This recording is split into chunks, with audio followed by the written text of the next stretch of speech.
Mga ka-BTV, wala na po tayong intro-intro. Ito po ang kaganapan sa loob ng Senado na nagkaputukan. Nagkaputukan na nga po mga ka-BTV. At tinatanggi daw po di umano ng NBI na sa tao daw po nila galing yun. Pero nakita po kasi na sabi ni Senate President Alan Peter Cayetano na nakitang nagbabarena at gustong pumasok ng mga tauhan ng NBI para iserve ang warrant of arrest. Pero nagkaputukan po. Panoorin po natin tong video na to mga ka-BTV. At Sa loob po ito ng Senado. Hindi pa natin alam kung saan ito papunta. Balikan natin ulit si... Ayan, Admar, nakita natin si Jonathan Plasca. Kasama yung mga bais nun, may mga bisita daw firearms. Lahat sila naka-bulletproof, Admar. At pinagbabawan na nga ang mga media na makakawin sila nakita nyo. Hindi na nga pwede nakita sila kanina. Inisap sila ng Plasca na ikasa yung mga baril. Yan, hindi natin alam kung anong mangyayari ko. Alam kung anong mangyayari ko. Hard because of impeachment pa rin ba? Yung kaya ayon, nakita natin na may isang opisina na pinapasukan ito sa General Plasca kasama yung mga pulis, kasama yung mga marines, pati yung mga miyembro ng OSA, lahat sila nakasuot ng bulletproof mga kapartners. Hindi na nga kami pwedeng lumapit doon sa area kung saan sila kung saan sila pumunta, Admar.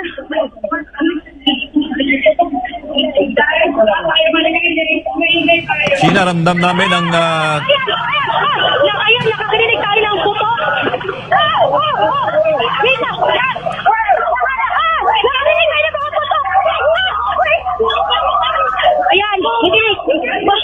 Ayan, mga kapartners, yung mga mga militar, maging yung mga pulis at Plasca, nakita natin, nagkakaroon.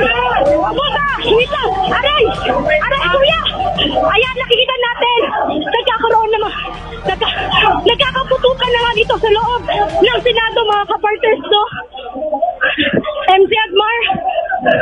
Opo, yan, mag-ano ka lang, partner Sheena, ha? Kasi nakikita natin dito sa ating footage ngayon, as per reported ngayon, partner Sheena, meron daw pong putukan na, no? So kanina, bago ito insidente na ito, nakita, nagkaroon pa ng pagpupulong. Yes, Sheena. Kung anong mangyayari. Admar, pinapatas lang yung members ng media. Dahil nga nagkakaputukan dito sa loob ng Senado. Okay, punta ka muna sa mas safe na lugar. So nakikita natin kanina mismo ang hepe ng USAA, ang Senate Sergeant at Arms ay naka bulletproof na rin. Ops, meron tayong nakikita flash ng baril, no? Putukan. So yan po yung ongoing doon sa loob ng Senado. Hindi pa malinaw kung sino ba ang purpose or sino yung subject ng operation na yon ng nakita natin mga miyembro ng militar, miyembro ng Sergeant at Arms, and at the same time mga pulis kanina naka-full battle gear, may mahabang armas, meron ding bulletproof, no? So yan po yung mga kaganapan sa loob po ng Senado, mga kapartner. Hindi pa natin alam kung sino bang subject nitong kanilang at sino yung maaaring maging kalaban nitong mga authority nito, partner MJ. Oo, nakita natin kanina, partner, na nakakasa yung baril ng mga taga-OSAA at mismo ang chief nila, ang hepe ng OSAA na si Retired General Mao Plasca ang nanguna doon sa pag-formation nila. At sa ating pong feed na napapanood ngayon, nagkakagulo ang media at sila po ay pinapadistansya ng OSAA. Baka madamay, partner, sa mga komosyon dyan sa loob ng Senado. Ito ay malapit sa session. Ayan mga kapartners, nagkakaputukan na. Tuloy-tuloy pa rin ang ating pagtutok. Nagkakagulo na. Once na safe na rin. Ayan, nagkakagulo na, nagkakaputukan na dito. Hindi natin alam kung ito ba sa... Ayan na, may ilang ilaw na nga.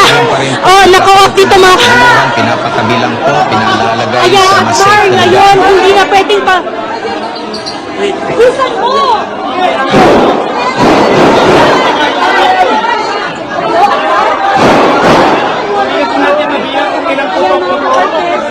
Ilang ilaw na nga dito yung pinatay at narinig talaga natin.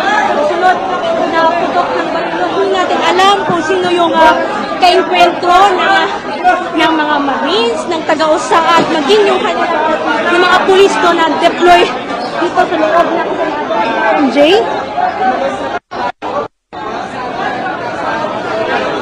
Mga ano dyan ay lahat ng mga miyembro ng Lahat ng membro ng yung marami dito sa loob na hindi na pwedeng makalabas dito sa loob ay hindi din kami allowed na pumasok doon sa mga hacker room dahil iniisa-isa nga ng mga yung room at nga sinabi talaga ni Jan yung kanilang may individual pero ito sinabi niya kanina na articles of impeachment yung So ayun na nga po mga ka-BTV, talagang totoong nagkaputukan ang mga Marines at galing sa labas po ang putok. At syempre po, mga security po yan, kailangan po talaga nilang ipagtanggol ang mga taong nasa loob ng Senado. Kaya po, grabe na po ang ginagawa ng administrasyon na to mga ka-BTV. Ibang klase na po.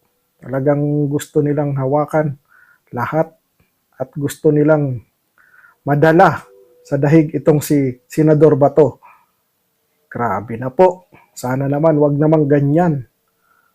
Pero sana magising na ang sambayan ng Pilipino sa ginagawa ng administrasyon na to.